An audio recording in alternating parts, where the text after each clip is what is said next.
rekan media yang telah menunggu. Ya, hari ini kami ingin mengabarkan proses kelanjutan di kepolisian, di mana dari SP2HP terakhir yang kami terima dan dari keterangan penegak hukum dari penyidik bahwa tanggal 12 Januari kemarin sudah adanya tahap 2 ke kejaksaan, di mana tersangka terlapor kami di kepolisian atas nama Yogi Rinaldi sudah ditahan sebagai statusnya di tahanan kejaksaan ya, di mana saat ini menurut kabar yang sudah kami validasi dari penegak hukum sudah ditahan di rutan Cipinang dalam laporan pasal 44 PKDRT yang kami laporkan, di mana kami juga telah mendapatkan kabar tersebut sebelum SP2HP terbit, bahwa yang terbit tanggal 15 Januari kemarin ya. Ya, kami ada kewajiban untuk memberikan keterangan pers media dalam hal untuk pemenuhan kelanjutan dari laporan. Seperti itu. Berarti dalam arti ini ditahan di rutan Cipinang sementara untuk menunggu proses pengadilan. Iya, sementara ini sebagai tahanan Kejaksaan Jakarta Timur yang menahan dari tersangka. Yang selanjutnya nanti kita akan menunggu proses pengadilan ya, di mana kan untuk mencari keadilan klien kami, Mbak Ratu Meta. Penahanan dilakukan sejak kapan, Pak? Dari tahap 2 ya.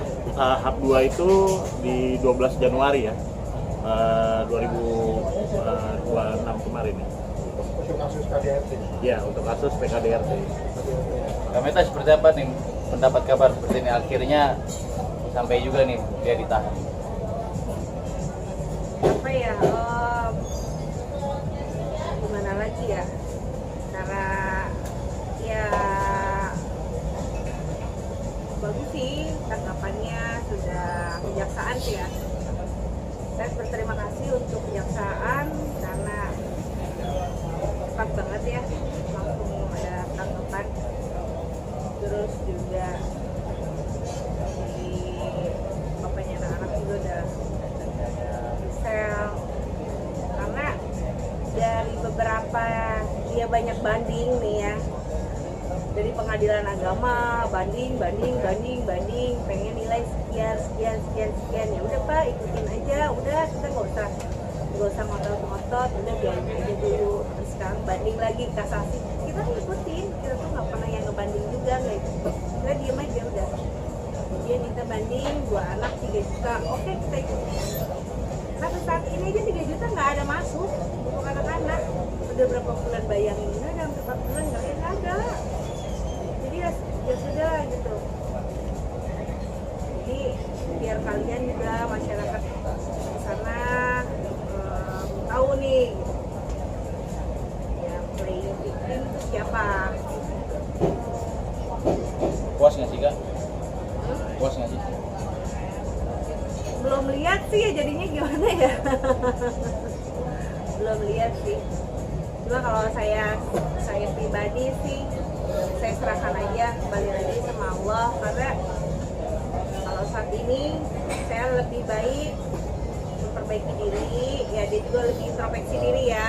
Dia kan seorang bapak nih dari anak-anak, gimana nih, nggak ada tanggapan sekali untuk anak-anaknya. Sampai saat ini aja anaknya aja ditelantarin gitu kan. Tapi ya alhamdulillahnya, puji syukur, anak-anak sehat, anak-anak juga sama sekali tidak mengenal sosok siapa ayahnya, atau ya masih anak-anak juga ya, masih kecil, jadi belum tahu juga permasalahan seperti ini. Ya happy lah.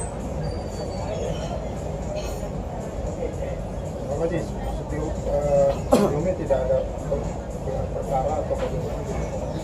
Ya, tentunya kalau sudah sampai tahap 2 berarti sudah gelar perkara dari proses penyelidikan ke penyidikan, gelar perkara dari penyidikan ke tersangka, gelar perkara ke tersangka kan pasti sudah dilakukan kan. Makanya bisa P21 dan di tahap 2 ini kan ditahan. Kita kita tinggal menunggu proses peradilan aja di pengadilan, nantinya pengadilan negeri Jakarta Timur ya, karena lokus deliktinya di Jakarta Timur ya, seperti itu. Rencananya bulan apa mau sidang? Ya kami kalau melihat dari ya pengalaman dari tenggang waktu mungkin di bulan Februari awal sudah bisa disidangkan ya. Karena kan memang ada jangka waktu penahanan juga di kejaksaan ya, sekitar 50 hari begitu. Terus kemudian ada berapa pasal atau karena yang tidak akan ke tersangka itu? Kalau pasal kita kan melaporkan pasal 44 PKDRT.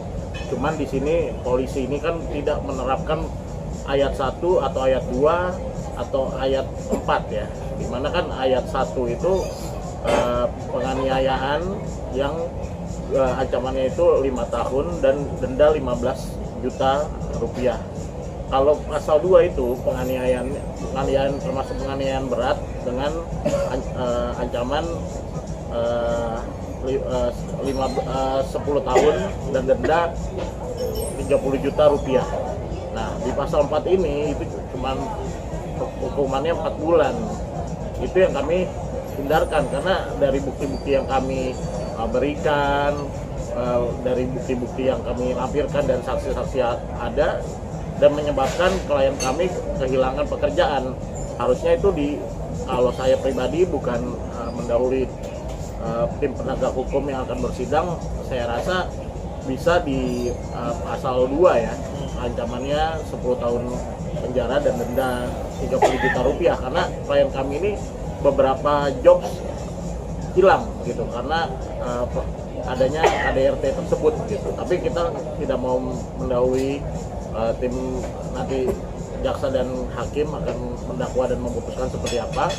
Tapi saat kami melaporkan memang polisi itu tidak mau bermain ayat 1 atau ayat 2 atau ayat 3, ayat 4 gitu loh. Karena ayat 3 kan menyebabkan meninggal karena kita kesampingkan. Tapi kita saya mengapresiasi tim kepolisian dan kejaksaan juga, dan akhirnya kejaksaan dari Kejari Jakarta Timur mampu menegakkan ya sejauh ini dan menahan.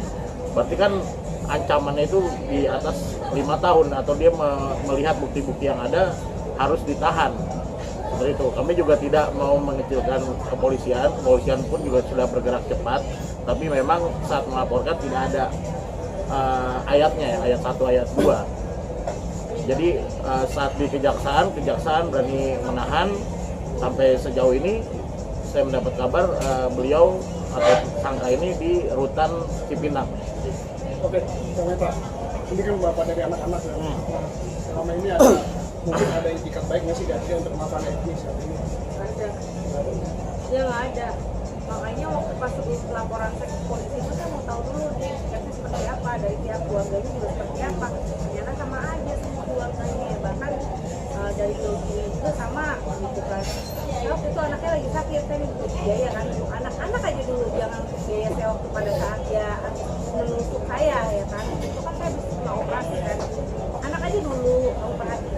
Nah dari anak saya bilang gimana nih, butuh biaya di rumah sakit, tolong bisa anterin. Jadi saya minta sama keluarganya itu cuma ikut prihatin doang, jadi buat apa gitu, saya percuma aja, nggak ada yang ngebantuin gitu. Dari Yoginya masih Yoginya juga nggak ada jawaban, dari pihak keluarganya juga sama aja. Jadi ya udah kayak kita kayak apa sih gitu, padahal kan anak saya masih bayi ya, masih butuh perhatian. Apalagi kalau misalkan namanya sakit gigi itu apa namanya, waktu itu kan sempat harus diobatin di dokter karena gigi anak saya sempat gugur, dia harus ke rumah sakit. Saya bawa ke rumah sakit untuk biaya dong, udah mereka tahu kalau anak saya tuh lagi harus gugur, tahu. Ya udah, saya minta sama bapaknya, saya minta aman dari pihak keluarga ya cuma dilihatin doang, ya nanti saya bilangin dulu doang, jadi kayak diabaikan lah. Sekarang juga dari semenjak peristiwa ini sampai kita rumah sampai saat ini pun untuk biaya anak-anak tidak terpenuhi. Jadi dia minta dari kejaksaan, dari hakim dan kejaksaan di pengadilan pengadilan agama, dia banding minta 3 juta, tidak ada juga, tidak terpenuhi. Jadi saya pikir kemarin udah Pak, nggak apa-apa untuk masalah dia banding di pengadilan agama itu udah kita nggak usah itu. Siapa yang segera cepat selesai di pengadilan agama. Terus saya juga dengan anak-anak, ternyata dibanding-banding terus, kasasi juga banding ya Pak. Iya deh. Banding lagi. Saya terima padahal kemarin dia bandingnya mau 3 juta, nggak apa-apa. Nggak jadi masalah 3 juta 2 anak, bayangin gak cukup loh. Iya. Nggak cukup loh 3 juta 2 anak. Tapi saya udah kayak udah pasrah, udah nggak apa-apa. Nggak ada juga, nggak ada nafkahin juga, nggak ada juga.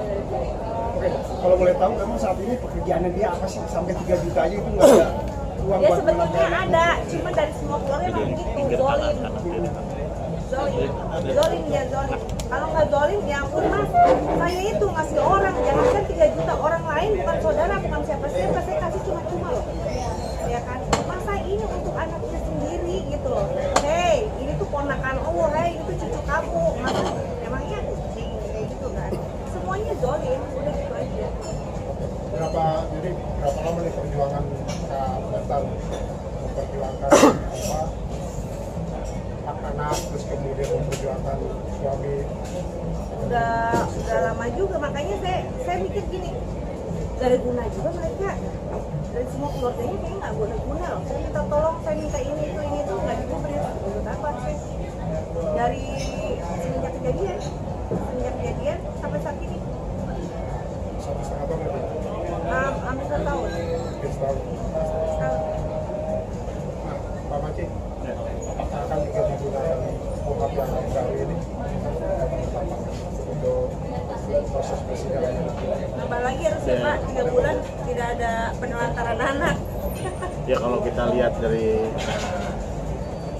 ya pastinya nanti akan memakai kan ini ya, tapi kan ini bukan secara KUHP ya, karena kan KUHP dan karena di pasal ini kan karena lex spesialis undang-undang PKDRT ya. Ya tentunya kalau untuk beracaranya nanti ya memakai KUHP baru seperti itu. Sebenarnya ada uang loh Pak. Ya. Ada uang, itu bukan nggak ada uang, ada uangnya. Ya tentunya nanti kita secara berkala kan nunggu putusan dulu. Apakah nanti dia putusan vonis, apakah dia banding lagi atau apa. Kalau sudah inkrah, kita lihat itikat baiknya. Apakah nanti kita lihat ada penelantaran anak atau apa, itu kan kita bicara nanti setelah inkrah atau berkuatan putusan berkuatan hukum tetap.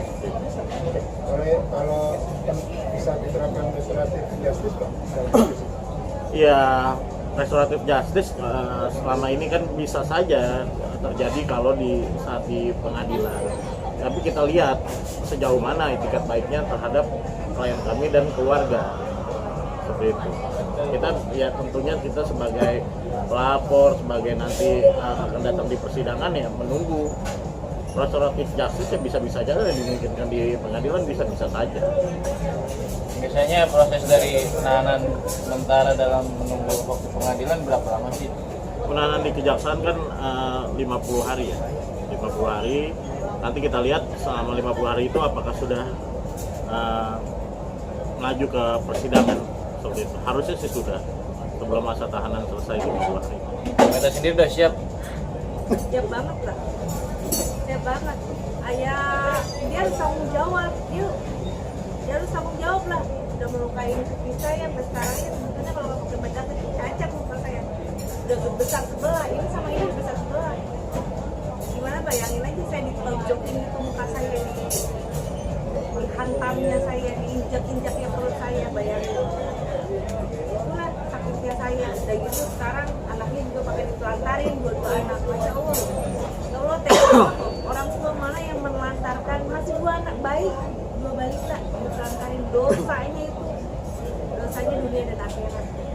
Kami ini bisa dibilang tidak ada rasa sedih atau kesal yang waktu membenarkan ayah dan anak. Ini memberikan efek jerak juga atau gimana sih Kak? Iya betul banget.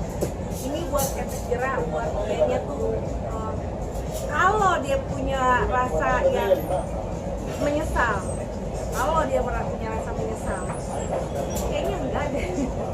Dia nggak ada sama sekali komunikasi dengan anaknya, nggak ada. Walaupun saya blokir kan masih ada nomor telepon yang lain ya.